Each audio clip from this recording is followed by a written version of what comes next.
dari sekian Jumat yang pernah kita tunaikan, sampai detik ini kita masih diakui beriman kepada Allah Subhanahu wa Ta'ala. Sampai detik ini kita masih dipanggil oleh Allah Subhanahu wa Ta'ala, karena tidak setiap hamba yang tinggal di muka bumi bisa mendapatkan panggilan iman dari sisi Allah Subhanahu wa Ta'ala. Namun hadirin, dari sekian Jumat yang pernah kita tunaikan, yang mempertaruhkan keimanan kita di hadapan Allah Subhanahu wa Ta'ala, berapa Jumatkah yang telah berhasil kita lalui dalam pandangan Allah Subhanahu wa Ta'ala?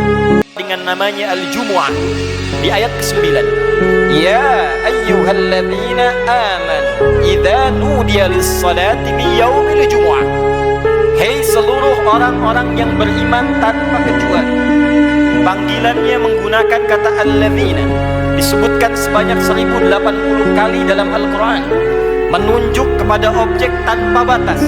Besarkah, kecilkah, tuakah, mudakah, sepanjang punya iman. Diawali dengan kalimat ayyuha, ayyunya munada, haknya tanbih, penguat pengingat. Disebutkan 150 kali dalam Al-Quran. Seakan Allah ingin mengatakan, hei semua orang yang beriman tanpa kecuali, aku ingatkan kalian semua, idza nudiya lis-salati min yaumil jumu'ati fas'au ila dzikrillah. Jika sudah tiba ada panggilan untuk menunaikan salat Jumat, maka respon bergegas untuk ingat kepada Allah Subhanahu wa Ta'ala. Rumus tafsir mengatakan, jika ada informasi dalam Al-Quran, apakah berupa perintah atau larangan atau sekedar informasi saja, namun dibuka dengan kalimat iman, maka informasi yang disampaikan sekaligus menjadi ukuran tingkat keimanan seorang hamba. Salat, perintahnya dibuka dengan kalimat iman. Al-Baqarah ayat ketiga, alladzina yu'minuna bil ghaib wa yuqimuna as-salah. Sebelum dilakukan salat dibuka dengan iman, maka salat menunjukkan tingkat keimanan seorang hamba. Semakin semangat salatnya, semakin menunjukkan imannya kuat. Semakin malas berkurang kuantitas salatnya, semakin menunjukkan imannya lemah. Jumat dibuka dengan kalimat iman, sekaligus memberikan kesan tingkat keimanan seorang hamba. Alhamdulillah, dari sekian Jumat yang pernah kita tunaikan, sampai detik ini kita masih diakui beriman kepada Allah Subhanahu wa Ta'ala. Sampai detik ini kita masih dipanggil oleh Allah Subhanahu wa Ta'ala, karena tidak setiap hamba yang tinggal di muka bumi bisa mendapatkan panggilan iman dari sisi Allah Subhanahu wa Ta'ala. Namun hadirin, dari sekian Jumat yang pernah kita tunaikan, yang mempertaruhkan keimanan kita di hadapan Allah Subhanahu wa Ta'ala, berapa Jumatkah yang telah berhasil kita lalui dalam pandangan Allah Subhanahu wa Ta'ala? Dalam catatan khatib yang sederhana, seorang baligh yang berusia 20 tahun setidaknya telah menunaikan 650 kali Jumat dalam hidupnya. Jika ia berusia 30 tahun, setidaknya ia telah menunaikan 1150 kali Jumat dalam hidupnya. Jika ia berusia 40 tahun, setidaknya ia telah menunaikan Jumat 1650 kali dalam hidupnya. Dari sekian ratus ribu Jumat yang telah kita tunaikan, pertanyaannya, berhasilkah Jumat yang telah kita tunaikan itu? Benarkah Jumat yang telah kita tunaikan dalam pandangan Allah itu? Maka perhatikanlah satu kalimat singkat yang menjadi ukuran keberhasilan Jumat kita dalam pandangan Al-Quran. Fas'au ila dzikrillah. Fas'au ila dzikrillah.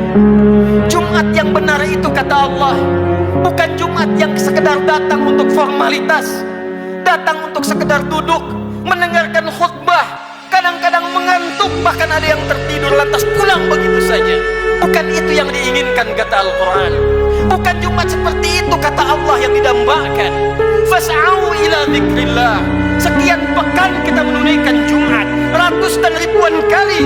Tujuan utamanya dzikrillah, dzikrillah, dzikrillah. Hadirin, kalimat zikir dalam Al-Quran setidaknya ketika diungkapkan oleh Allah Subhanahu wa Ta'ala secara umum memiliki dua makna utama. Zikir pertama adalah keadaan yang mampu mengingatkan kita kepada Allah, yang dengan ingat itu terdorong kita untuk meningkatkan ibadah kepada Allah Subhanahu wa Ta'ala. Karena itu segala jenis ibadah dalam Al-Quran dinamakan dengan zikir.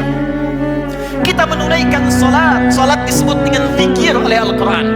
Quran surah ke-20 Taha ayat yang ke-14.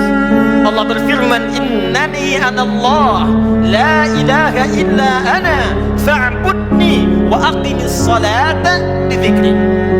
Sungguh akulah Allah, Tuhan yang paling hak. Tidak ada Tuhan yang layak dipertuhankan, disembah selain aku, kata Allah. Fa'budni, maka sembah aku. Bagaimana caranya ya Allah? Wa aqimis salah, tunaikan salat li dzikri, sebagai bagian zikir kepada aku, kata Allah. Jadi saat kita menunaikan salat, itu adalah zikir kita kepada Allah Subhanahu wa taala. Kita datang menunaikan ibadah Jumat. Di Jumat diberikan tausiah, di Jumat diberikan pengingat, di Jumat diberikan wasiat meningkatkan takwa. Di antara ciri takwa yang pertama adalah semakin banyaknya kita meningkatkan ibadah salat kita kepada Allah Subhanahu wa taala. Dzalikal kitabu la raiba fi hudan lil muttaqin. Siapa orang takwa ini? Alladzina yu'minuna bil ghaib wa yuqimunas shalah.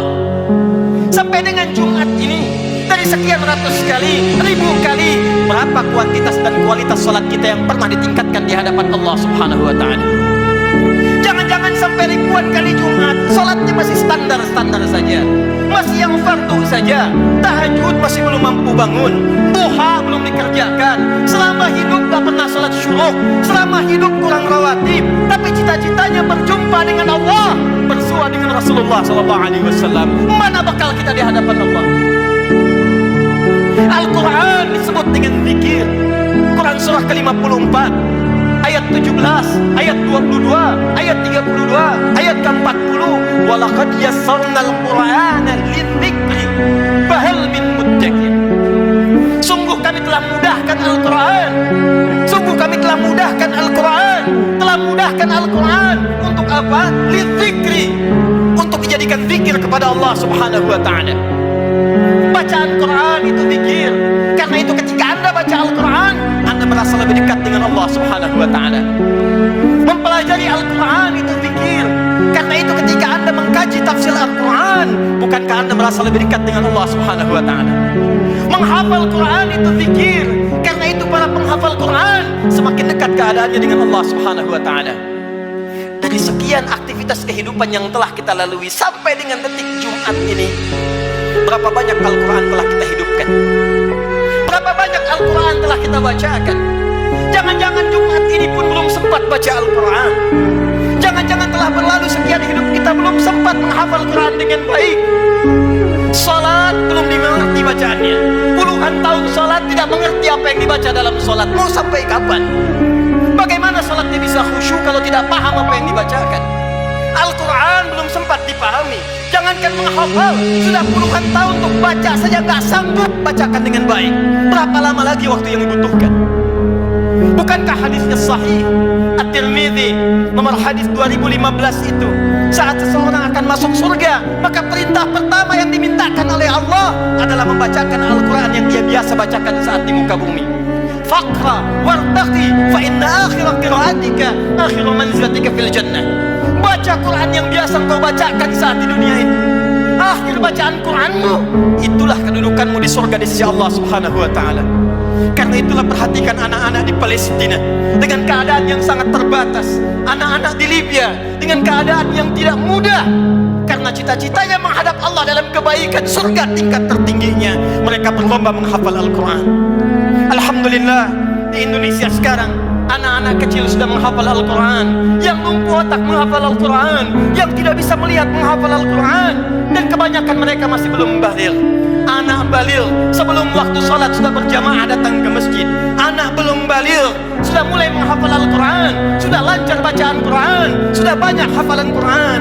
Duhai Anda yang 40 tahun, 50 tahun, 60 tahun, berapa banyak bekal yang disiapkan untuk menghadap Allah Subhanahu wa ta'ala?